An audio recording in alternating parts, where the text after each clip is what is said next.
హైదరాబాద్ లో వర్షం కంటిన్యూస్ గా పడుతూనే ఉంది. 3 రోజులుగా ఎడతెరిపి లేకుండా కురుస్తున్న వర్షాలకు నగరంలోని పలు రహదారులు, లోతట్టు ప్రాంతాలు జలమయమయ్యాయి. రోడ్లపై వర్షం నీరు నిలిచిపోవడంతో వాహనదారులు తీవ్ర ఇబ్బందులు పడుతున్నారు. మరోవైపు ఉదయం నుంచి నాన్ స్టాప్ గా వర్షం కురుస్తుండటంతో ప్రజలు ఇళ్లకే పరిమితమయ్యారు. భారీ వర్షం కారణంగా ఇళ్లలోంచి బయటకు రాలేకపోతున్నారు. ఓవైపు వర్షం, మరోవైపు రోడ్లపై వరద నీరు నిలిచిపోవడంతో ఆఫీసులకు వెళ్లే ఉద్యోగులు తీవ్ర ఇబ్బందులు పడుతున్నారు. అటు భారీ వర్షాల కారణంగా అధికారులు అప్రమత్తమయ్యారు. హైడ్రా, మున్సిపల్ అధికారులు సమన్వయంతో రోడ్లపై నిలిచిపోయిన వరద నీటిని తొలగించే పనిలో నిమగ్నమయ్యారు. భారీ వర్షాల కారణంగా హైదరాబాద్ జంట జలాశయాలకు వరద ఉధృతి పెరిగింది. హిమాయత్ సాగర్, ఉస్మాన్ సాగర్ లో వరద క్రమంగా పెరుగుతోంది. ఇక తాజా అప్డేట్స్ అందించేందుకు మా ప్రతినిధి రాముడు సిద్ధంగా ఉన్నారు. రాముడు. ఎస్ బలరాం, హైదరాబాద్ నగరంలో వర్షం కురుస్తున్నటువంటి కారణంగా అన్ని చెరువులు నిండుకుండల్లాగా మారాయి. హుస్సేన్ సాగర్ కూడా వరద నీరు ఎక్కువగా వచ్చింది. హైదరాబాద్ కు తాగునీరుని అందించేటువంటి జంట జలాశయాలు ఉస్మాన్ సాగర్, హిమాయత్ సాగర్, వీటికి కూడా వరద తాకిడి పెరిగింది. ప్రధానంగా హిమాయత్ సాగర్ కు చాలా ఎక్కువగా వరద నీరు వస్తుంది. 1000 క్యూసెక్లకు పైగా వరద నీరు ఉస్మాన్ సాగర్ లోకి వస్తుండగా, హిమాయత్ సాగర్ లోకి వస్తుండగా ఉస్మాన్ సాగర్ కు సంబంధించి 150 క్యూసెక్ల వరద నీరు వస్తుంది.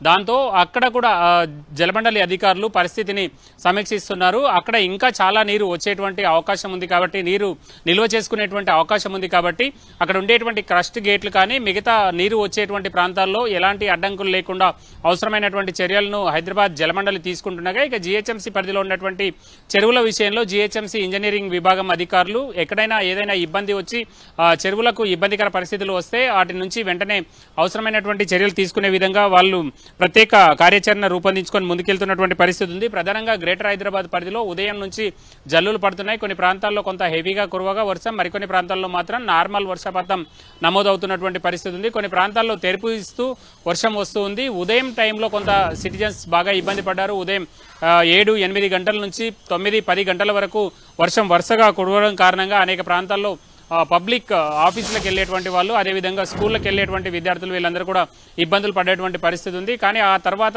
నార్మల్గా మూవ్ అవుతున్నటువంటి పరిస్థితి ఉంది.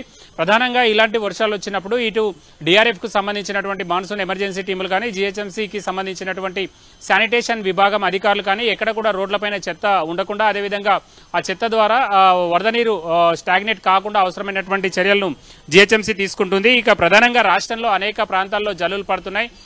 ఆదిలాబాద్, అదేవిధంగా కొమరంభీం, ఆసిఫాబాద్ ఈ 2 జిల్లాలకు ఆరెంజ్ అలర్ట్ను జారీ చేసినటువంటి వాతావరణ కేంద్రం మిగతా 4-5 జిల్లాలకు ఎల్లో అలర్ట్ను జారీ చేసింది. ఇక మిగతా రాష్ట్రం అంతా కూడా నార్మల్గా చెదురుమదురుగా వర్షాలు కురుస్తున్నాయి.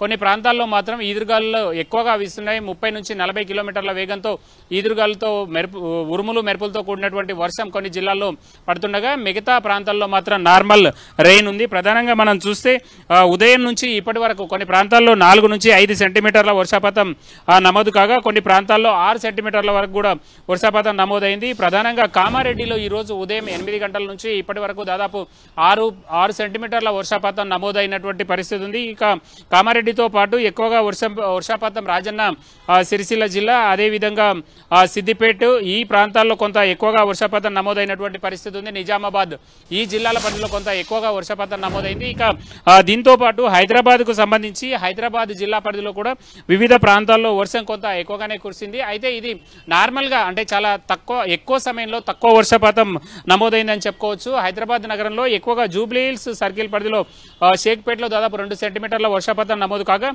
మిగిలిన ప్రాంతాల్లో షేక్పేటలోని వివిధ ప్రాంతాల్లో కూడా అదే విధమైనటువంటి పరిస్థితి ఉంది. ఆ తర్వాత ఇటు రాజేంద్రనగర్ సర్కిల్, అదేవిధంగా రాజేంద్రనగర్ సర్కిల్తో పాటు గోల్కొండ, ఖైరతాబాద్, ఆసిఫ్ నగర్, అదేవిధంగా శేర్లింగపల్లి, బండ్లగూడ ఈ ప్రాంతాల్లో కొంత ఎక్కువ వర్షపాతం నమోదైనటువంటి పరిస్థితి ఉంది. మిగతా ప్రాంతాల్లో మాత్రం మొత్తం నార్మల్ సిచ్యువేషన్ ఉందని చెప్పుకోవచ్చు.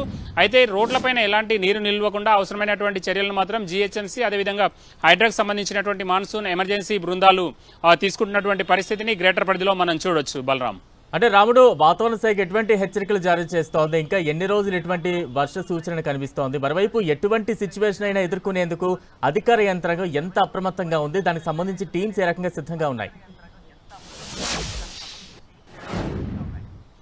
ఎస్, అంటే ప్రధానంగా ఈ నెల 31 వరకు కూడా ఇదే విధమైనటువంటి వాతావరణం రాష్ట్రంలో కొనసాగేటువంటి అవకాశం ఉందనేది హైదరాబాద్ వాతావరణ కేంద్ర అధికారులు కొద్దిసేపటి క్రితం జారీ చేసినటువంటి అడ్వైజరీలో తెలియజేశారు. ప్రధానంగా వర్షాలు కొన్ని ప్రాంతాల్లో ఎక్కువగా కురుస్తుండడం, మరికొన్ని ప్రాంతాల్లో నార్మల్ గా పడుతున్నటువంటి వర్షాల నేపథ్యంలో రాష్ట్ర ప్రభుత్వం కూడా అధికారులను అప్రమత్తం చేసింది. జిల్లా స్థాయిలో కలెక్టర్లు ఆయా ప్రాంతాల్లో తీసుకోవాల్సినటువంటి ఆయా విభాగాలు నిర్వర్తించాల్సినటువంటి విధులపైన వాళ్ళు ప్రత్యేకంగా ఆదేశాలు జారీ చేస్తున్నారు కలెక్టర్లు. ఇక గ్రేటర్ పరిధి అదేవిధంగా ఔటర్ రింగ్ రోడ్డు వరకు కూడా హైడ్రా ఈ భద్రతా చర్యలను టేకప్ చేసింది. కాబట్టి అక్కడ ఏవైనా ఇబ్బందులు రాకుండా ఉండే విధంగా ఆ లోకల్ మున్సిపల్ అధికారులతో జిహెచ్ఎంసీ పరిధిలో అయితే జిహెచ్ఎంసీ, అదేవిధంగా మున్సిపాలిటీల్లో కార్పొరేషన్లలో ఆ విభాగాలతో సమన్వయం చేసుకుంటూ హైడ్రా ముందుకెళ్తుంది. రాష్ట్ర ప్రభుత్వం కూడా ఎప్పటికప్పుడు వర్షాలపైన ఆరా తీస్తూ అవసరమైనటువంటి చర్యలు తీసుకోవాలని అధికారులకు ఆదేశాలు జారీ చేసింది. బలరాం. రైట్, థ్యాంక్ యూ రాముడు.